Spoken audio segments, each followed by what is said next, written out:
बात जरा अब उस गिरोह की करते हैं जो जम्मू कश्मीर के शहरियों का पता इस्तेमाल करके कैसे इस वक्त जाली दस्तावेजात तैयार करता था।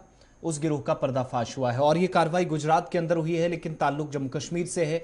और बड़ी खबर ये कि अहमदाबाद सिटी क्राइम ब्रांच की तरफ से, वहां के एहलकारों की तरफ से एक ऐसे गिरोह का पर्दाफाश किया गया जो जम्मू कश्मीर के लोगों को भारतीय सिक्योरिटी फोर्सेस बटालियन के पते इस्तेमाल करते हुए जाली ड्राइविंग लाइसेंस जारी करता रहा।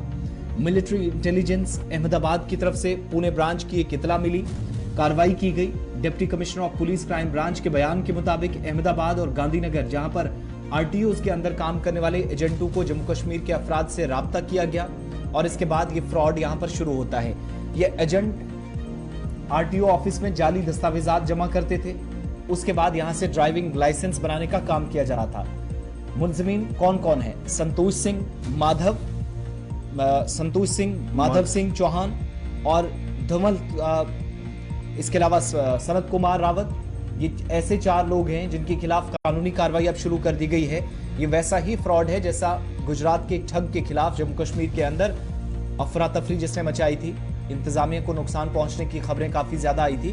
तो सेम उसी तरह का लगभग मिलता जुलता केस और कैसे सिक्योरिटी के एतबार से भी हसास चीजों को इस्तेमाल किया गया है।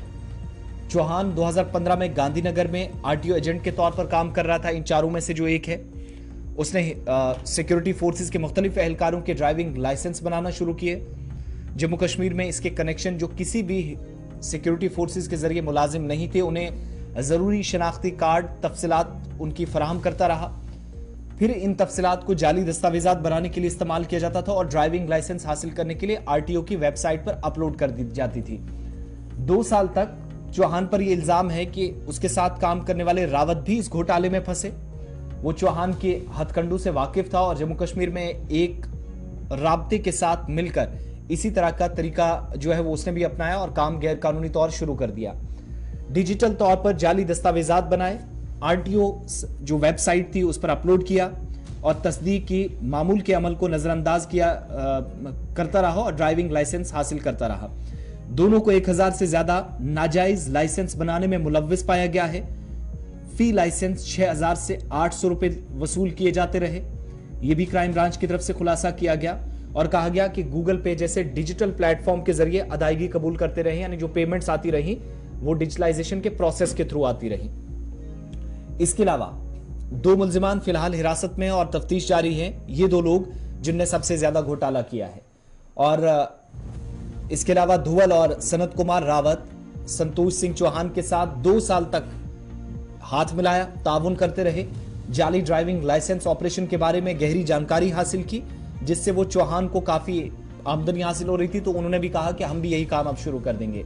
रावत इन जो झूठे लाइसेंसों की तकसीम करने वाला इसमें मुलव्विस था। अक्सर उन्हें कश्मीर में मुकीम एक शरीक बताया जाता है कि साजिशी अयान उमर की हिदायत पर सिक्योरिटी फोर्सेस बटालियंस के पते पर भेजता रहा और उसके बाद उमर रावत को आधार कार्ड और इसके फर्द की तस्वीर फराहम करेगा, ये भी कहता रहा, जिसके लिए ड्राइविंग लाइसेंस का इरादा था। इसके बाद ये जो रावत है डिजिटल तौर पर अपने लैपटॉप पर दस्तावेजात की एक सीरीज बनाएगा।